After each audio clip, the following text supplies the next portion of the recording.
देखो चाल क्या है और वेग क्या है। चाल जो है किसी वस्तु द्वारा इकाई समय में तय की गई दूरी को चाल कहते हैं।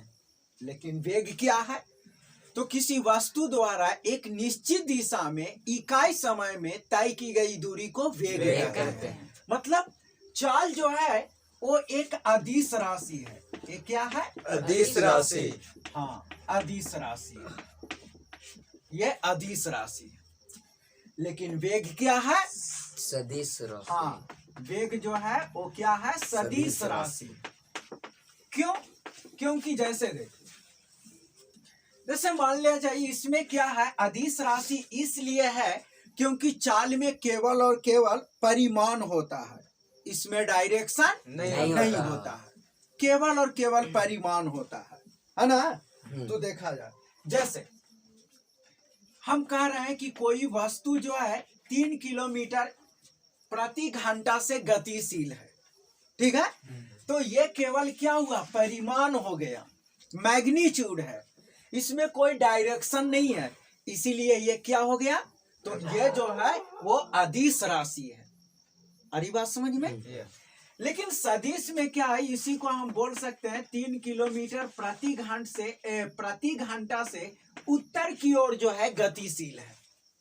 उत्तर की ओर हो गया, दक्षिण की ओर हो गया, ऊपर की ओर हो गया, नीचे की ओर हो गया, मतलब डायरेक्शन इसमें लग गया।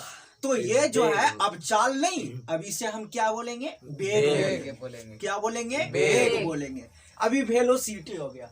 तो सबसे पहला अंतर तो ये हो गया कि इसका अदिश आना, ये जो चाल है वो अदिश राशि है और वेग क्या है? सदिश राशि।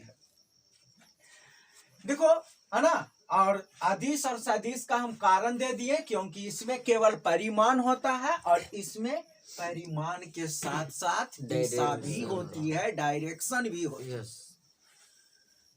देखो ये जो चाल है वो चाल बराबर होता है, चाल बराबर सूत्र होता है दूरी बटा समय। क्या होता है? दूरी बटा समय।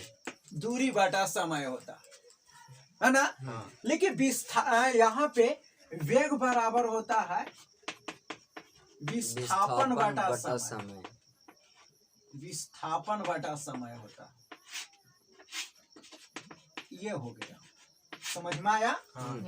ये जो चाल बराबर क्या होता है? दूरी बटा समय, जबकि विस्थापन बराबर क्या वेग बराबर क्या होता है?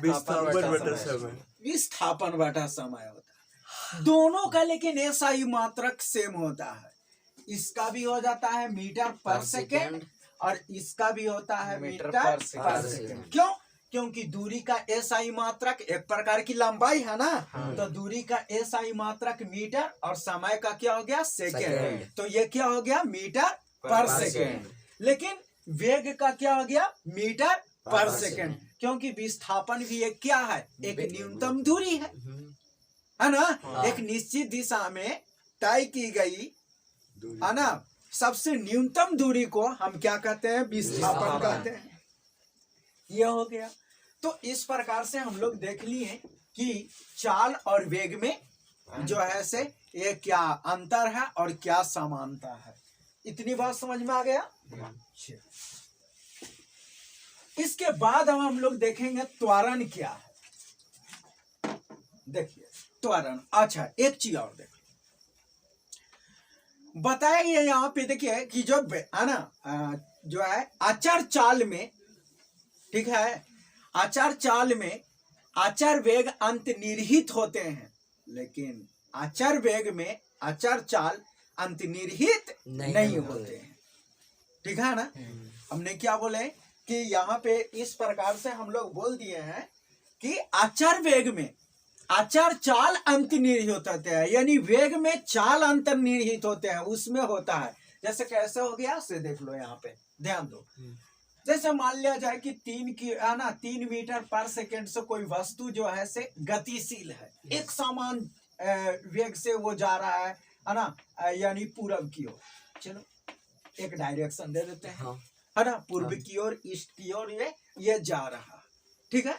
तो इसमें अगर हम खाली परिमाण लेंगे तो देखो आचार चाल इसमें शामिल है कि नहीं है? हाँ। लेकिन अगर मान लीजिए हम अचर चाल बोल रहे हैं कि अचर चाल में है ना जो है वो वेग अंतर्निहित नहीं होता है। कैसे नहीं होता है से देखो, जैसे हम बोल रहे हैं 3 मीटर पर सेकंड से कोई वस्तु गतिशील है, हो सकता है कोई वस्तु इस प्रकार से गतिशील होगा, जा रहा होगा, डायरेक्शन चेंज कर रहा होगा। हाँ। तो वेग जो है ना, अगर परिमाण बदलता है, वेग का परिमाण बदलता है तो भी वेग में परिवर्तन हो जाएगा, उसका परिमाण बदलेगा तो भी वेग में परिवर्तन हो जाएगा, अगर उसकी डायरेक्शन बदलेगा तो भी वेग में परिवर्तन हो जाएगा, या परिमाण और डायरेक्शन दोनों बदलेगा तो भी वेग में परिवर्तन हो जाएगा।